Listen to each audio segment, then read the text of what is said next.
பெருமாள் கோவிலுக்கு செல்பவர்கள் பெருமாள், தாயார், சக்கரத்தாழ்வார், ஆஞ்சநேயரை வணங்கினால் போதும் என்று திருப்தியோடு நடையை கட்டிவிடுகின்றனர்.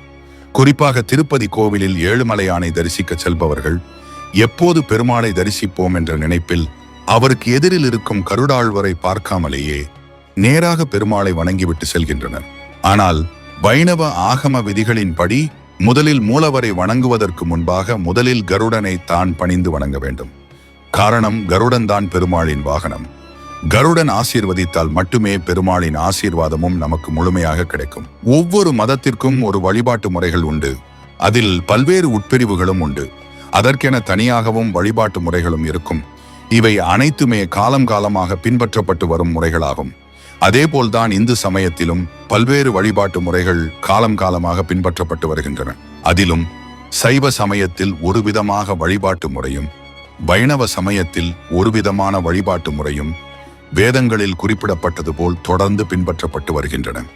மேலும் கோவிலுக்கு சென்று தெய்வங்களை எப்படி வழிபட வேண்டும், எந்த தெய்வத்தை முதலில் வழிபட வேண்டும் என்றும் வேதங்களில் குறிப்பிட்டுள்ளவாறு முறையாக வழிபட்டு வருகிறோம். பெரும்பாலானவர்கள் தன் இஷ்டத்திற்கு கோவிலுக்குள் நுழைந்த உடனேயே வேறு எந்த பக்கமும் திரும்பாமல் நேராக அந்த கோவிலில் மூலவர் சன்னதிக்கு சென்று வழிபட்டுவிட்டு அப்படியே நடையை கட்டிவிடுகின்றனர்.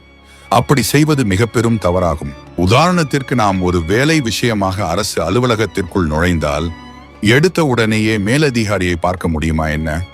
முதலில் நுழைந்தவுடன் வரவேற்பாளரை பார்த்து விசாரித்து அதன் பின்னர் அவர் சொல்லும் துறை அலுவலரை பார்த்து விவரத்தை விளக்கிய பின்பு அதற்கு பின்புதான் மேலதிகாரியை சந்திக்க முடியும். அதே போலத்தான் கோவிலில் இருக்கும் நடைமுறையும். சைவ ஆலயமாக இருந்தால் கோவிலுக்குள் நுழைந்ததும் இடமிருந்து வலமாக முதலில் முழுமுதற் கடவுளான விநாயகரை வணங்கிவிட்டு பின்னர் முருகப்பெருமானை வணங்கிவிட்டு பரிவார தெய்வங்களை வணங்கிவிட்டு தொடர்ந்து நவக்கிரகங்கள் இருந்தால் அவற்றையும் வழிபட்டு அதன் பின்னர் கொடிமரத்தை வணங்கிய பின்பு மூலவரை தரிசிக்க வேண்டும். இதெல்லாம் காலங்காலமாக பின்பற்றப்பட்டு வரும் நடைமுறையாகும். இதேபோல் வைணவ ஆலயமாக இருந்தால் கோவிலுக்குள் நுழைந்த உடனே நாம் வணங்க வேண்டியது தும்பிக்கை ஆழ்வார் எனப்படும் விநாயகரைத்தான். அதன் பின்பு தாயாரை வணங்கிவிட்டு வலப்புறம் உள்ள ஆண்டாளை வணங்கிவிட்டு அப்படியே ஆஞ்சநேயரை வணங்கிவிட்டு அதன் பிறகு கொடிமரத்தையும் பலிபீடத்தையும் தொட்டு வணங்க வேண்டும். முக்கியமாக மூலவரை வணங்க செல்லும் போது மூலவருக்கு எதிரில் உள்ள கருடனை முதலில் பணிந்து வணங்கிவிட்டுதான் பிறகு மூலவரான பெருமாளை வணங்க வேண்டும்.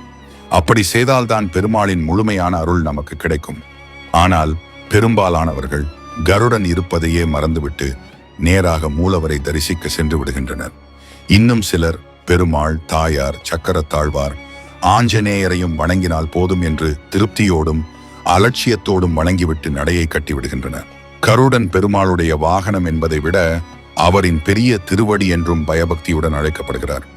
அதோடு மனிதர்களின் பாவ புண்ணியத்திற்கு ஏற்ப கிடைக்கும் பலா பலன்கள் என்னவென்பதை விளக்கும் கருட புராணத்தை அருளியவர் கருடன்.